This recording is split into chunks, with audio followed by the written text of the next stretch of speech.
Hello, and thank you for joining me today. 10 things that will shock you about London. I'm intrigued. Walter's World, he's an absolute boss. Go check out his channel. 10 things that will shock you about London. Okay. Hey there, fellow travelers. Mark here with Walter's World, and today we're in London. And what we have for you today are the 10 things that are going to shock you when you do come to London, because this is one of the most visited cities in the world for good reason. And the first thing that's going to shock you when you're here is, dun-dun-dun, the sticker shock.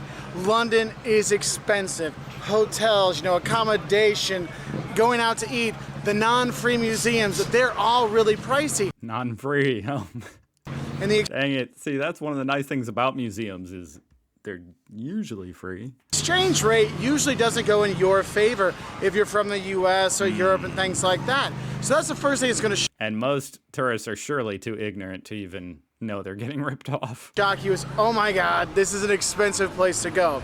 Now, the second On the exchange rate, I mean. thing that's going to shock you is, well, how can I say this? It's probably the thing that's going to induce your heart attack shock when you are here, and that's the fact that they drive on the left side of the road. So you need to look right and then left and then right, because you're coming from Germany or the US. You look left and then look right and go.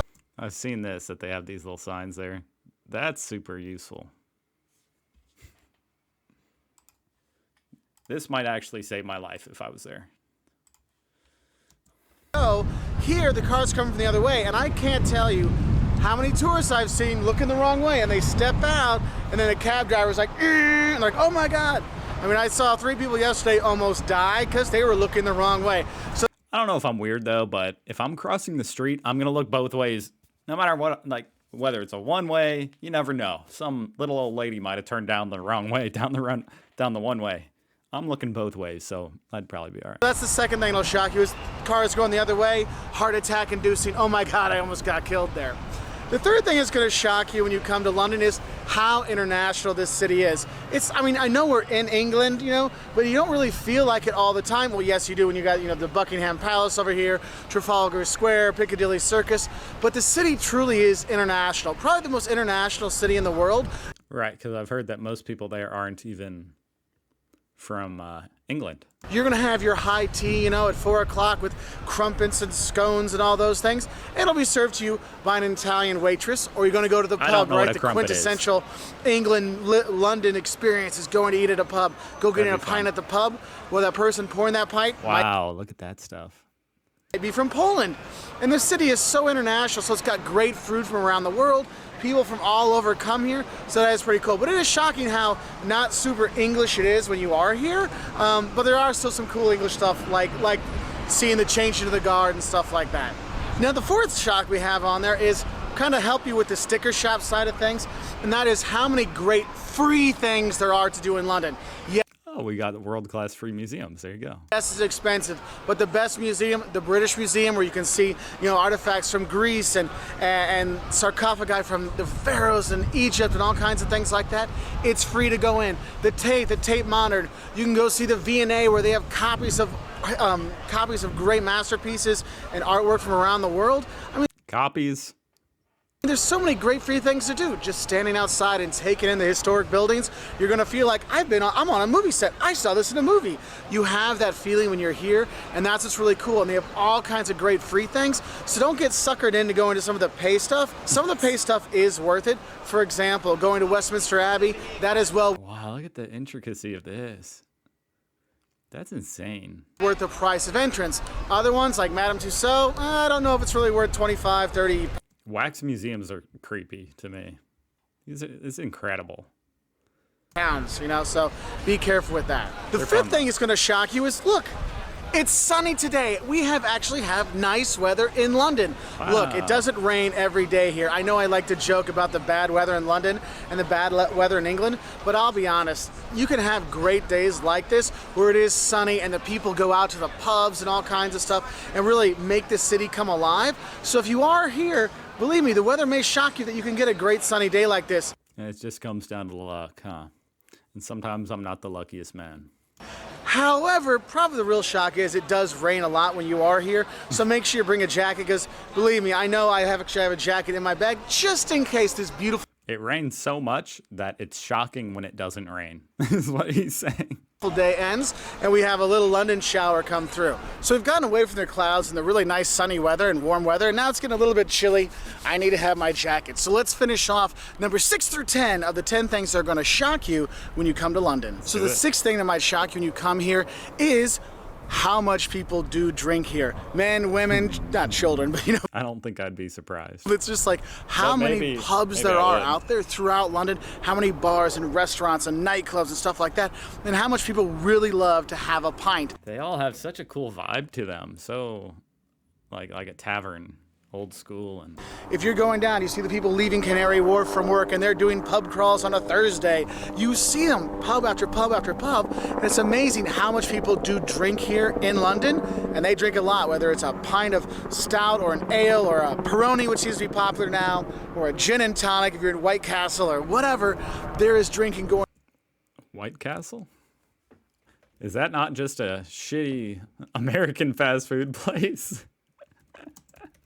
You guys know White Castle, surely, from like Harold and Kumar. What's White Castle? I didn't know it was an actual thing. all over the place, and that does kind of shock travelers because they're like, the English are so buttoned up and refined, and they're sitting there having a pint like all the time. But that is one of the quintessential things of coming to London, is going You got to take a photo with the booth. to the pub and having a pint, Iconic. having to get the ale where they crank it out for you. And I mean, people, if you watch my videos before, I haven't always been the biggest fans of the ales, but on this trip I've made it a point only to drink ales while I've been here, and they're starting to grow on me, and you'll see that that is just part of coming here. But it'll shock you is how much people do drink here. Which leads into the seventh thing that might shock you is the pub's last call is at 11. They're drinking a lot. They start early in the day. But then the pubs close at 11. You're like, whoa, whoa, whoa. They start at 11, close at 11. Got But it. think about it.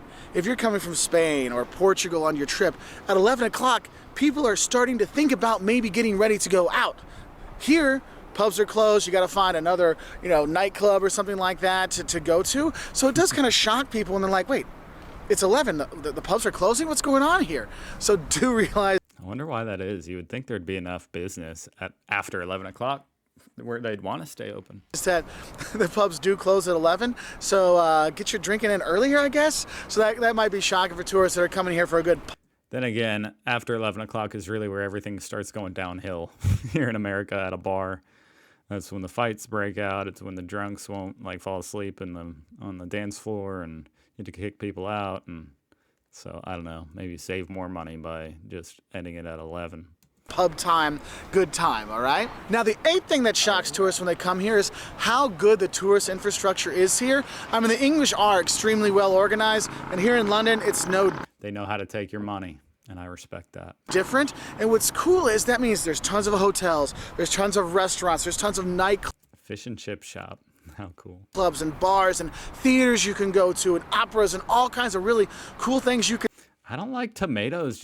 We don't really eat tomatoes like that in America. Just a wedge of tomato. see. You can see famous actors work on a play on the West End, and you could do all this really cool stuff here.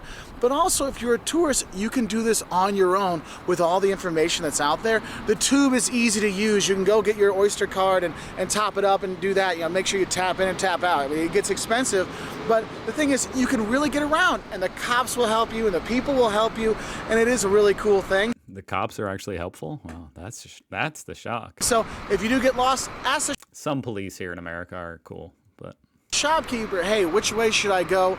They will do a good job. But that tourist infrastructure here, man, that organization that the English have, plus with all the tourists here, they really kind of put it together well. And what's funny is you see the Londoners here, and it's almost like, I mean, they know that there's lots of tourists here, but they just kind of go on with their lives. And they don't, sometimes it doesn't seem like they interact with the tourists or notice them there. It's just part of their normal day stuff. And it is kind of cool. But man, the tourist infrastructure here, shockingly how good it is. You'll be fine. That's why I tell people looking for a first trip to because I mean they want to make it easy for you to come and spend your money, and that's how it works. That's how the world works. So it makes sense. Europe, England and London's a really easy do because they have it all set up for you. So that is kind of shocking how well it is done. Now, the ninth thing that might shock you when you come here is how big this city is. Look, you are going to be using the tube to go to all these different places around the city, but when you look at how big London is, what you need to realize, there's different neighborhoods and all kinds of different stuff all over. Last night we went out on the east, on the East End, and we went, saw a show the night before in the West End.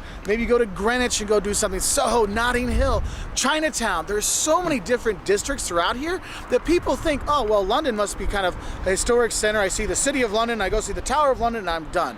No, go explore when you're here. See the other districts around town. I'm kind of curious, like, here, I'm just going to pause while I do this. I'm going to look up the size of London versus, like, New York City.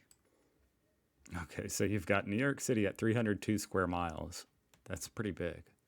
London comes in at 607. 4 times. That's insane. That's just way, way bigger.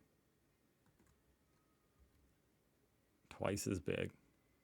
Because you can find fantastic restaurants, different nightlife, different cultures, different people in each of these kind of districts, and it is a really cool thing because then you really see, remember that internationalism, the really melting pot of London? You can really see that when you go and explore the different neighborhoods. So, and the 10th thing that'll probably shock you when you come here to London is the cops don't have any guns. Or if they do have guns, they have like big machine guns. I know in the What? U.S. our cops always have a firearm on the side, but here the bobbies, the cops here, they don't. They have their walkie-talkie and some other things. And the thing is, they're really super friendly and helpful. I mean, that's weird. I knew that they weren't armed, but apparently some of them are carrying around machine guns, huh? Like rifles. That I did not know. That's funny. It kind of evens it out, huh? Because you would think, I mean, if someone, the weird thing about that to think about is just if someone was threatening a cop with like a knife, I guess they just use, I don't know what they would use to, save themselves. I don't know. It doesn't seem to be a huge problem, so it's working. So if you're not sure where to go, the cops, again, that service and that tourist infrastructure and the manners. Or maybe the guy with the machine gun just comes in. And all those kind of things that you have here in England, they come out and the cops are very helpful. Oh, you need to go this way, sir. Go that way, sir. They are fantastic, but not having the gun is kind of shocking sometimes for tourists. But then when they see the guys with the big machine guns, they're like, oh, wow. So when they do have them, they really do have them. So that can be shocking for a tourist. Anyway, those are just 10 little things that might shock a tourist when they come here to London. It's a fantastic time. I've been here many, many times. I highly recommend it. The British Museum is one of my favorite museums in the world, and it's free. So go enjoy that. If you want to learn more, 5 things you're going to love and hate about coming here, what you should eat when you're in England. Awesome. Another great video by Walter's World. And thank you for watching.